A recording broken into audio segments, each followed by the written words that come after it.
Hello there and welcome to the video. I have another cool game from the European Team Championship, and it was played between Wojtek Plat from the Czech Republic and Andrey Esipenko from Russia. Now, Russia is the #1 seed at this tournament, as they usually are. I think Russia has been the #1 seed at almost every team tournament this century, more or less. I would wager that they've been the rating favorite in all of them. And they have this tendency to have the first reserve, or board 5, kind of like a joker. Their board 5 tends to play a lot of games, their first reserve, and it tends to be somebody that can win a lot of games and that can turn matches. This year it's Andrey Esipenko. In past tournaments it's been Nepomniachtchi and Dubov. Those two have kind of progressed. Well, one of them is playing a World Championship match, and Dubov is now significantly higher rated, and he's now board #2. So they have a very strong team: Grischuk, Dubov, Alekseenko, Artemiev and Esipenko. And let's have a look at this game. Esipenko with the black pieces. His opponent opens up with a d4. We have knight f6, c4, e6, which can turn into a lot of things, including the Nimzo Indian, which is what we have, and then we transpose to the Rogozin here after d5. e3, castles, bishop to d2. Black plays b6, and we have a trade on d5, bishop d3, solid line for white. Black, of course, doesn't have any particular problems. Castles and bishop to d6. But this is all rather well known. White plucks the knight into e5, c5 and f4. I think they call this the Pillsbury knight or something like that, when you pluck it in here and you have the pawns protecting the knight.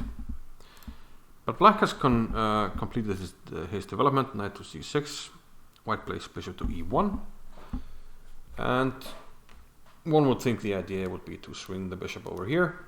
We kind of have a stone wall setup with the pawns, except this is a knight, not a pawn, but a similar setup. And in the stone wall, one of the ideas is to play the bishop from c1 to d2, and here and over here. So bishop e1 makes a lot of sense. There's a trade on d4. We have to take on c6 because otherwise we will drop a pawn. We could win it back, but positionally it's not good to lose this bishop. So white flicks in, taking on c6 and knight e2. Tactical move. We're hitting the bishop, so now we have time to take with the knight on d4. That's what happens. Knight takes d4. And yeah, this happened before in a game between two strong players. There, black played queen e7. Here, he played rook e8.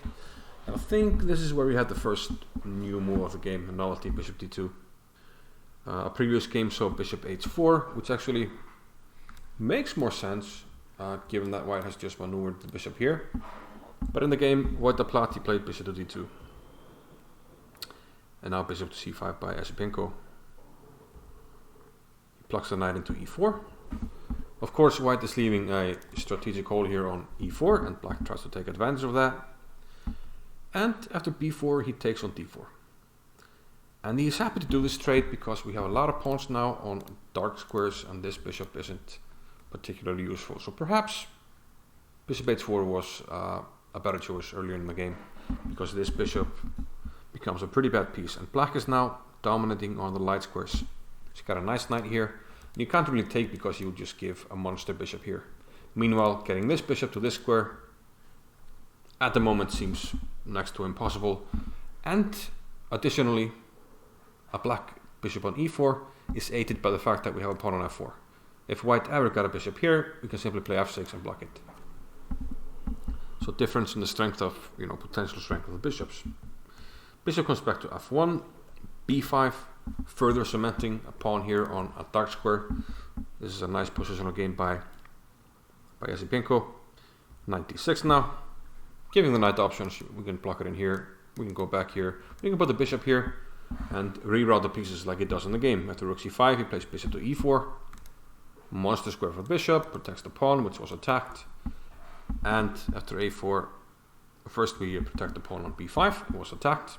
Now we have sufficient defense here with the queen and the knight, but white closes the position with a5. Now rook e6, intending to get some forces over to the king side, to 8, and use this powerful bishop here, bearing down on g2 pawn. Bishop f2, rook a to e8, all the pieces join the attack. Bishop to g3, white is still rather passive, and now knight f5. And now we see this rearrangement of the pieces. The knight was previously on e4 and the bishop here, but now we have, shuffled the pieces. And actually the knight is doing a pretty good job on f5. Bishop is a monster on e4. And now we continue, h5. The knight on f5 supports this push, and pushing the pawn to h4 is very beneficial to white. So he pushes the pawn, bishop f2 and rook g6.